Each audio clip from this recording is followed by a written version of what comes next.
Our next speaker is an award-winning journalist and publisher, entrepreneur, leader of many successful companies, innovator, and thought leader. Thought leader. I have no idea what that is, and I'm afraid. He is a founder and owner of Inman Real Estate's leading name in news information and innovation. His Inman-branded real estate businesses and technology conferences bring tens of thousands of thought leaders together each year to share best practices and to promote innovation. Countless new products and companies and successful real estate professionals have been launched as a result of Inman events. Here to speak one-on-one with Brad is Herman Chan, NAGLREP member and realtor with Golden Gate Sotheby's International Realty. Labeled by Inman News as the real estate celebrity and expert, Herman's blog, Habitat for Hermanity, is read worldwide by thousands of people each day for his unique point of view about real estate. Let's give a warm welcome to our friends, Brad and Herman. Get up here.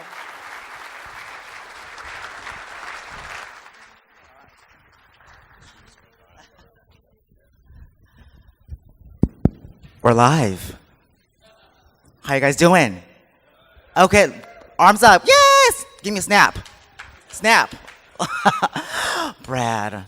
Hey, what's How happening? are you? Great. Good. I want to peddle this book. I just met this woman in the hallway. It's Julie Nelson. She wrote Success Faster. It's in Amazon everywhere. Buy her book. Support someone in your community. It's very friggin' hard to write a book. And so congratulations to Julie. Go, Julie. These glasses I'll tell you about really quick. My wife gave me this morning, Yaz, to bike with. They're not my style, but I said I'd wear them on stage. Well, I'll borrow them. They're my style. Hey, speaking of yachts, where is she? Unfortunately, she's not here. She wanted to say hi to all of you. She's everything in my world, even more so today than when I met and married her. We have a ritual in the morning where we have coffee, and she goes through 6 outfits. She changes. She plays. Plays the. I don't know if I should say this. She says this. She likes to invest a little bit in the stock market. She says, well, we got a meeting with a tranny trader, and she dresses up like a trader in Wall Street, and then she goes from that to Madonna and everything else. So I get that every morning. I'm a lucky human being. You are, but, to be perfectly honest, Brad, I'm glad she's not here. Because I have you all to myself. That's great. Lucky you, right? That's it. All right. Well, back to business. She'll never know. Oh, no, she'll know. I'll tell her. I want to make her jealous. This is good. No, Yaz is great. Very beautiful, too. So just back to business. What is it? I was talking to you earlier this week, and you told me about the LGBT community, and you have this notion that we had reshaped the real estate business, and I thought, what a statement that is. So what did you mean by that? What a burden to carry on your shoulders. I think I started thinking about all kinds of issues. Clearly the transformation of neighborhoods, but professionally, I've noticed, particularly lately, the kind of larger activism and actions taken by the community beyond just their particular needs and rights, which continue to be important, shouldn't be ignored. Lots of things still need to be corrected. We need to add a T in your association name as an example. I don't know if we can get an amendment and get that voted on right now, but some things like that. But if you look at the larger real estate issues that the country, the world's facing, they become really daunting and really challenging. And I think as a community that is about leadership, I think there's already been so many things accomplished, whether it be design or neighborhood activism, or city change or civic involvement or public policy, some of the things you did this year on the fair housing front. I think there's no other group really that has had a more significant impact on real estate is what I'm trying to say. And I'm not trying to... You're welcome. But I also think, let me tell you a story. Yaz and I bought a house in Palm Springs and down the street here. And we had a party one night, and when we landed, because Yaz likes to hold great parties, and it was a pretty mild party, and the music was playing at 8:30, and we got a rat-tat on the door by some some NIMBYs who, instead of saying welcome to the neighborhood, because we tried to invite everybody in the neighborhood, it was they wanted to close down the party because we had music going at 8:30. And so that was a little of NIMBY action. So we got to make sure that we have a broader view of the world, and that includes affordable housing. Another example, we had a party here once, a dinner party, and people were talking about the tension between part of the community and the Native American community in Palm Springs, which is really tense. And in that conversation, Yaz and I drove back, and she said, really? We took all their land from them, and now these folks are worried about building a 7-story condominium building. Let's kind of like get over that. And I think her point was, we can't regress. We got to be about progress. We got to move forward. We got to do things that represent leadership. We can't retrench and become NIMBYs and shut the door, because this is all about opening doors. Well, I mean, to Did your I lecture you all just now? Well, yes, but I like to be lectured. I'm a good student. But to your point, so you were both from the San Francisco Bay Area, and exactly. What you're talking about actually really resonates with me, because I remember taking the BART, the Metro, to the Castro as a little queen in high school, sneaking out, telling my mom I was going to go to study for SATs at the library, but I was really taking the BART. But you were a up to- good-looking queen, too. I try, right. I'm wearing my Spanx, though. And back in the 90s, Castro was just still this kind of last vestige of gay pride, and now it's completely gentrified, and Harvey Milk's store is gone. There's all these like big brands there, and there was like this contingent of people in our community who think, oh God, the real estate here is so expensive. How are people supposed to live here who are gay? And but it's kind of like the movement of neighborhoods. Like if you ask the Native Americans who live in California, where are they, right? It's really odd to me how possessive people get sometimes, and it's not inclusive, frankly. And there's a lot of political debates about this. The normalization of the LGBT community and what that means, and that's a bigger discussion. Right. But I do think it really pertains to real estate. What's happening in the country right now? We had a contender for the Democratic presidential nomination lay out an affordable housing speech this last week, and I don't know if she has a chance, but the fact that housing is so preeminent, if you look at California, Prop 10 and Prop 5 are really important issues, and these are probably at the top tier of issues in California. So suddenly real estate is becoming really significant.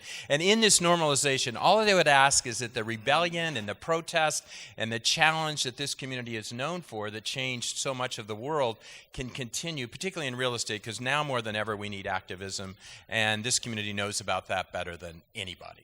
Yes, that's so true. Thank you. God, I'm still friggin' lecturing. No, We that's should okay. talk about something else. No, I want to talk about that activism thing, because there's some people here at this conference who are talking about the referral network that you exchange clients back and forth over our Facebook forums and whatnot. I was talking to some Bay Area realtors here, and like, did you ever get a lot of referrals from NAGLREP? And they're like, no, very little to none. And we're thinking, because in the Bay Area, where it's so baked into the fabric of society, like no one really cares if you're gay. But now when I come to these conferences, I feel, gosh, there really is a need for people out there. People really do need a safe realtor or safe space to go buy homes in. And so us being there, we just take it for granted so much, And but don't you think a referral is about a competent, capable agent? Like, I'll do a shout out here. Byron, where's Byron?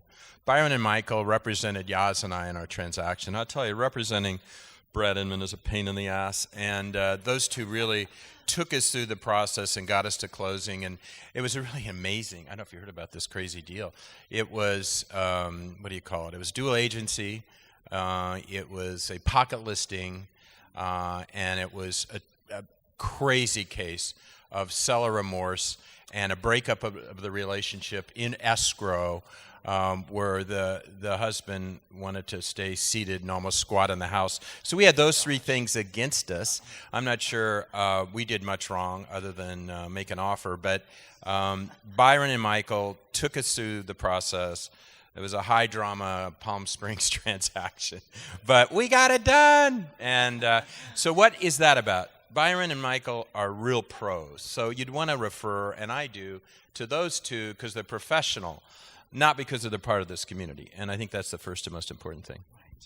You know, I missed your point, though. Did I no, miss your well, I mean, point? I'm saying, like, if, for example, if you were LGBT, I mean, I think there's a certain comfort level of using someone who understands your background, your culture, your struggles. But, you know, ultimately it's about the agent. You know, what good is an incompetent gay agent, right? Well, tell me, I bet this community has a higher level of professionalism than the rest of the industry. Well, I should hope so, right? Yeah? No, I think it probably does. Yeah, I don't know what we could do to prove that, but I suspect that's probably true. Well, I know it's true. Okay, I good. need my proof. Just look at me. Yeah, of course.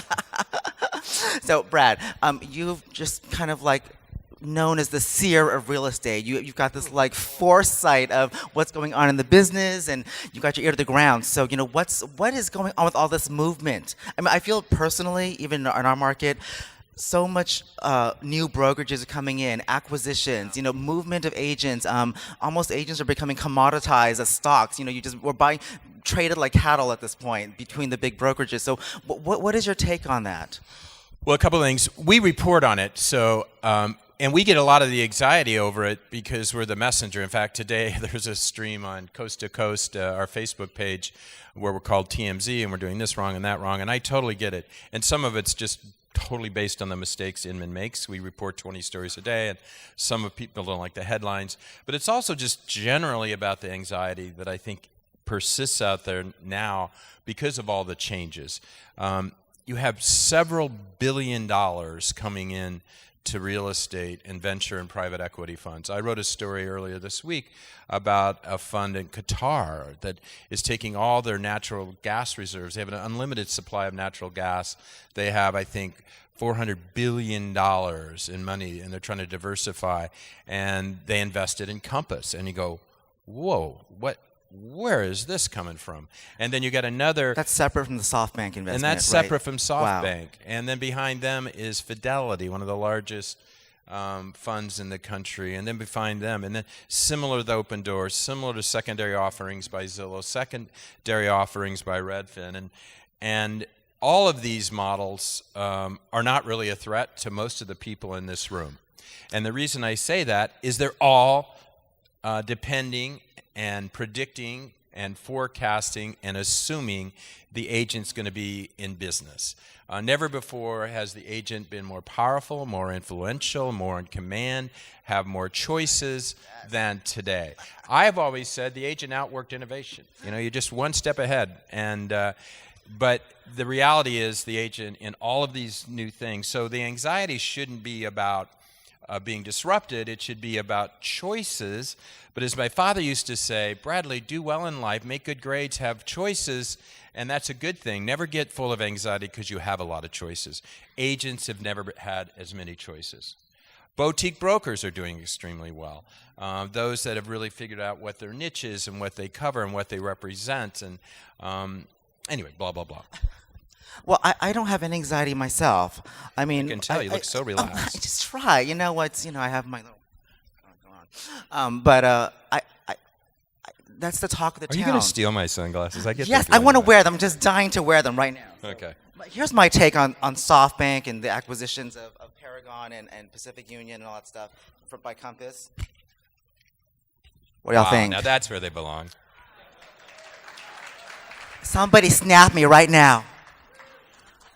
Yas gets upset when we go out at night and party. I give away hats and scarves and sunglasses, and my only requirement is: would you ever wear those again?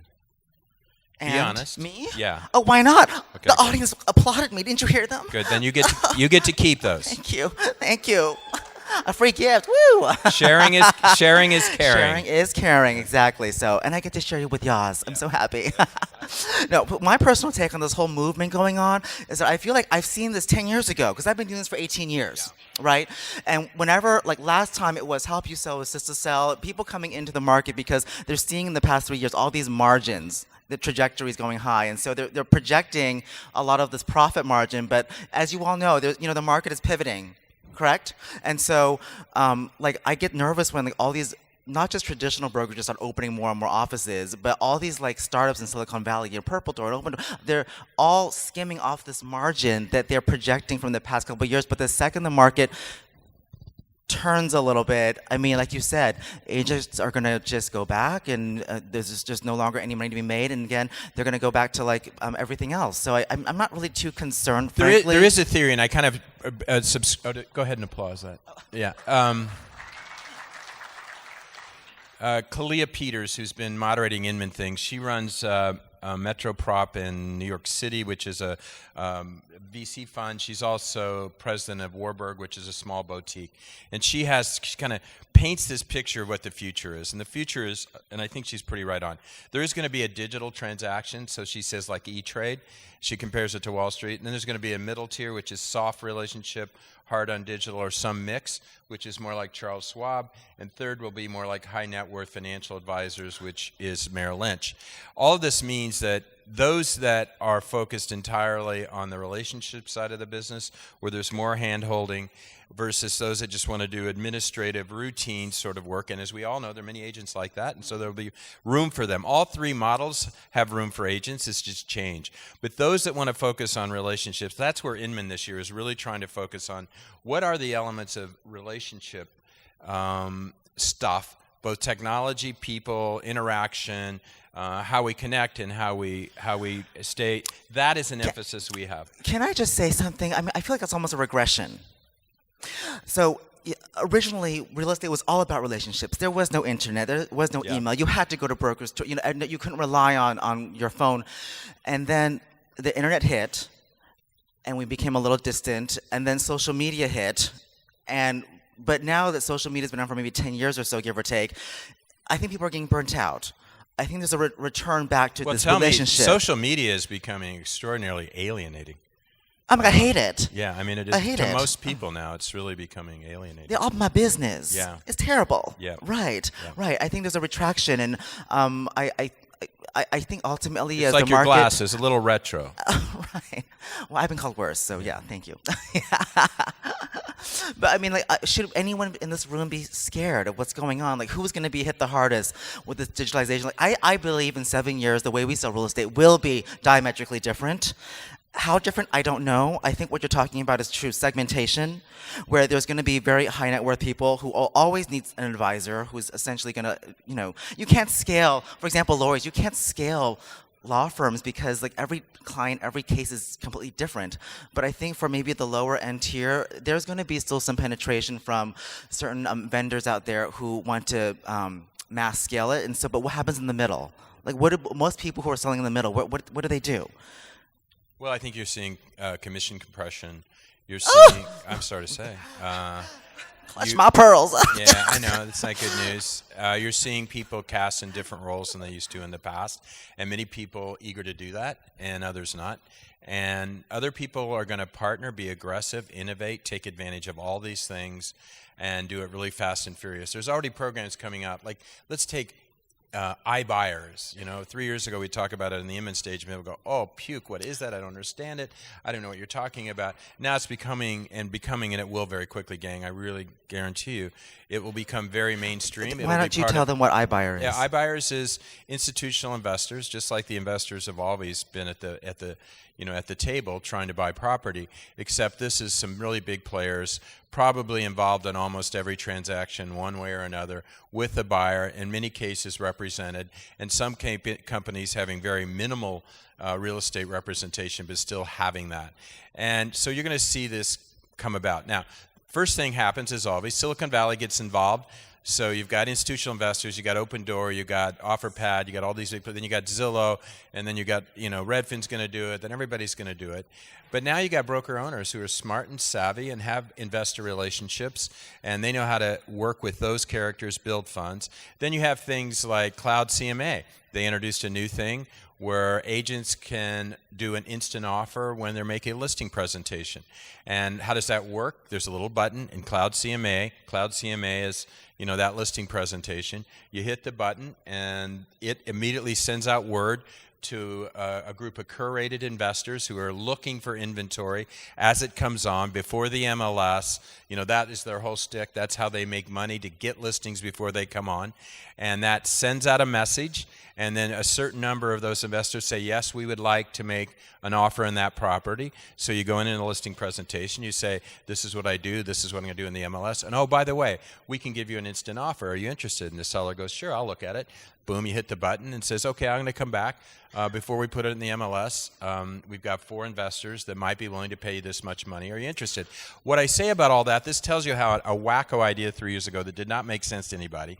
Then you got Wall Street. Then you got Silicon Valley. Then you got venture capital. And now you're seeing all of these opportunistic ways that, hardworking, innovative agents who are more adaptable and more capable than anyone of changing the flow of their business, they're heat-seeking missiles that find opportunity, and that's going to happen in the iBuyer space. So none of this is the end of the world unless you let it get to your head and think about it too much. I don't care too much about it. I think it's really important that it's out there and agents and buyers have choice. And it's new. But here's the issue. Like, if you're a regular agent out there, if you just sell 20 or so homes, I sold 62 last year, by the way, you're fine. You're not trying to dominate the entire market, and you're not a mini Redfin or Open Door or something. You just need to make enough, to survive and to do well. But yeah, but the only thing I would say to that, sometimes that becomes a script for ignoring these things not ignoring. And say, oh, everything will be fine. I'm just going to block out the noise and do my job as there's a fine line there between do that, yes, for sure.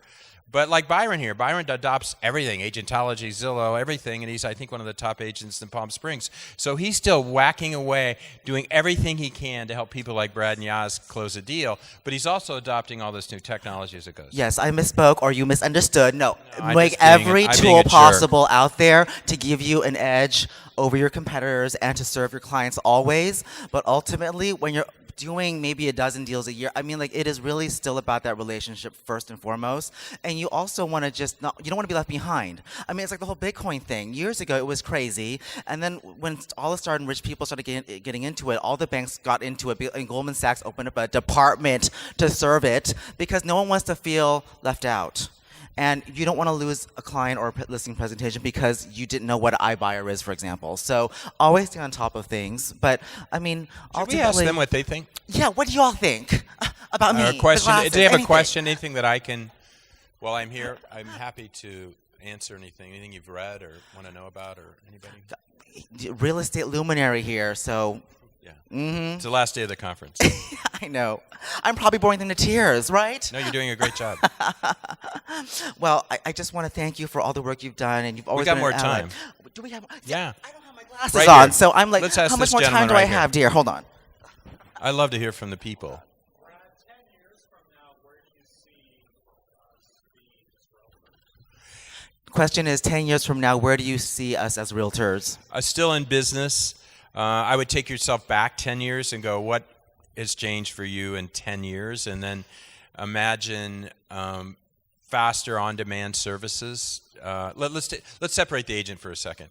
Everyone will be able to see a house instantly. We'll have smart contracts. We'll have algorithms and bots that make contract negotiation very lively. We'll have marketplaces. We'll have instant buyers. We'll have things that close in 72 hours.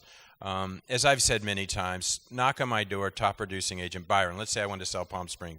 Well, Brad, we're going to put it in the MLS. And by the way, take out all of Yaz's Russian art, put it in a warehouse, and we're going to send in some 28-year-old stupid stager who's going to make your house look like shit, in our opinion. But it's going to be, What's trending, right? Going to be, homogenous for everybody else. And oh, by the way, we're going to let anybody and their mother come in a broker open house on Wednesday, and they're going to go through Yaz's, drawers, and then we're going to have complete strangers come on Sunday, 3 consecutive weekends. We don't know what we can get for your house. We're going to do the best we can. We're going to market it. This we're going to do in digital marketing. This we're going to do there.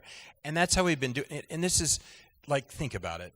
That is how we've been doing it for way too long, and we get stuck to it, and we think that's the only way, and that is not the only way. And what we're seeing with iBuying and I think we'll see some blend where we have a much more on-demand, instant showing, where realtors will be fully engaged. You'll want an advisor. You're not going to do this alone. But some of this headache and all the administrative stuff will all be taken away. What will happen then? We'll have a more efficient marketplace. This is why the street is promoting all this stuff, because Wall Street wants to have it more efficient, because they're not used to inefficient markets. They're used to how Wall Street operates. So imagine now with Wall Street's heavy hand, with lots of capital, tons of new technology for instant showings, and smart contracts and marketplaces and negotiation and algorithms and all in that world, just like car driving now. And what you'll have is a more efficient market. What happens when you have a more efficient market? You have more transactions. And keep this in mind, more transactions. People that made money in the downturn, there were a lot of transactions. They weren't but they weren't being done by subprime borrowers. They were being done by banks and institutions. Smart realtors made money there. This isn't like that. This isn't a downturn, but there will be more transactions, and smart realtors will be involved in every single one of those. But all this stuff around the process that you have to hold up on your shoulders and explain to your consumers why it's so screwed up, a lot of that will be removed. And I think in the end, that's a good thing. So that's part of what I see in 10 years, a more efficient marketplace. Still, do I want Byron, even though it's efficient? Absolutely. Nothing has changed in terms of me wanting Byron, but everything around what Byron does will be different. Does that answer your question? I mean, I could go on about 10 other layers of this and Compass and what's going to happen. They're going to go public. People are going to make a fortune. They're going to go under. I mean, there's a lot of different things. Is that what you feel? Is that what you feel? Because let's let the people talk. Okay. Other questions? Yes, back there. Yes, back there. And remember, I'm wrong half the time, gang. You're doing the hard I'm right the work. other half. Yeah, I'm an observer. Yes, what's your? I love that. I'm an observer. It absolves you, exonerates you. You sell real estate. I don't. What's your question?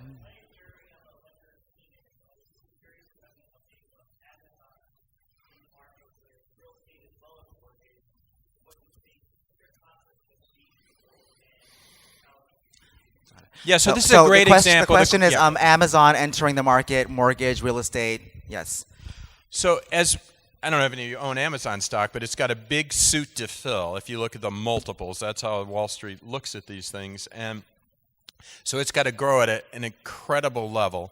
And you're already seeing it enter, the arena by it's doing all kinds of stuff, looking at service providers, and it's a window into it. So clearly they are really good at comparing and contrasting products, so it wouldn't be hard to imagine they can compare and contrast services.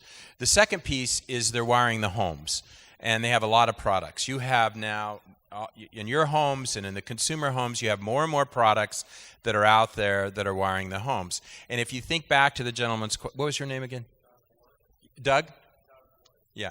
The question here was about what in 10 years. Well, one thing for sure is part of this automated stuff that I talked about, showings, contracts, all of that, that is a lot about home devices. It's about our ability to look at a window and have it see us like clear at the airport. It's all of those things that are going to happen to make that happen. So Amazon is, in two fronts at least, is perfectly poised.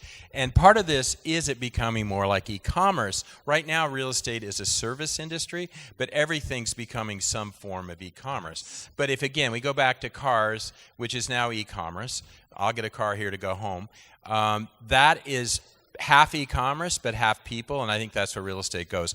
Amazon's going to get into the business, no question. All right, on that note. Tomorrow, next week, or no, I don't know. I hope we're not screwed. Gosh. On that note, thank you so much for having me. None of this is about being through. It's just about change. I'm just a drama queen. Best interview ever. Oh, thank you.